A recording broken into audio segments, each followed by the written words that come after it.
የሩቲንና የሄርሜላን ፈገግታ የመለሰ አምላክ የአብርሃምንም ልብ ይመልሰው። ጋይስ ከምሬ ነው የምላችሁና የዛሬው ደግሞ በጣም ይለያል። የሩቲ ፈገግታ፣ የሄርሜላ ፈገግታ።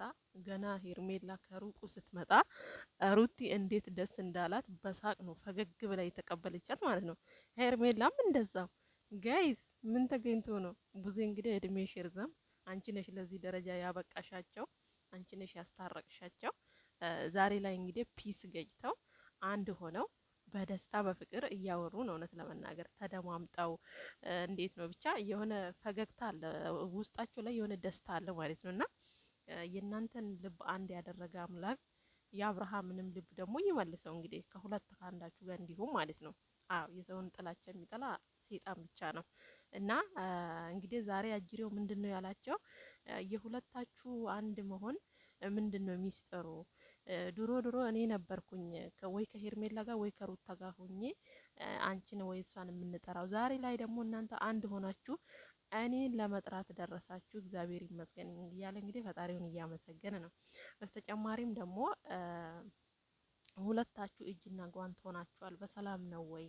እኔንስ ደግሞ ለምንድን ነው የፈለጋችሁት? አለ እንግዲህ ዛሬ ሩታ አንድና አንድ ከኔ ጋር መሆን ካልቻለ ከሄርሜላ ጋር እንዲሆን እፈልጋለሁ። ከፍቅር ጋር ሆኖ ከማይ ከሄርሜላ ጋር ሆኖ ማየት ይሻለኛል ብላለች። እንግዲህ ብዙ ቻሌንጆች የሩታን ያህል እንኳን ቻሌንጆችን ባይደርስባትም ሄርሜላ አሁን ላይ እንግዲህ ያው ከሱ ጋር ብዙ ነገር ከማሳለፏ የተነሳ ሩቲም እያዘነችላት ነው። ሲጀመር እኮ ሩቲ ንጹሕ ልብ ነው ያላት እውነት ለመናገር ማለት ነው። እና አጅሬው ደግሞ ከናንካቴው ሁለታችሁንም አልፈልግም፣ አትድረሱብኝ፣ አልደርስባችሁም ብሎ እንግዲህ ሸመጠጣቸው። በስተመጨረሻው ሁለቱም ግራ ተጋቡ። ሄርሜላ ተስፋ አልቆረጠችም። ሩቲ ግን አሁን ላይ ቆርጦላታል። በቃ አንድና አንድ በደንብ ነው የቆረጠላት ማለት ነው። ሄርሜላ ግን አልቆረጠላትም። ጭራሽ ምክንያት እየፈጠረች የሆነ ነገር ሊኖረው ይችላል፣ ጊዜ ሊፈታው ይችላል ምናምን እያልሽ ነው። አብርሃም ከናንካቴው አይጠቅምሽም ሄርሜላ።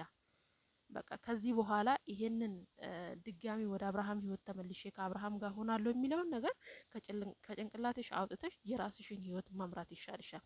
ሩቲም እንደዛው። አሁን ላይ ሩታ እንግዲህ እየቆረጠላት ነው እውነት ለመናገር እግዚአብሔር ይመስገን። ደግሞ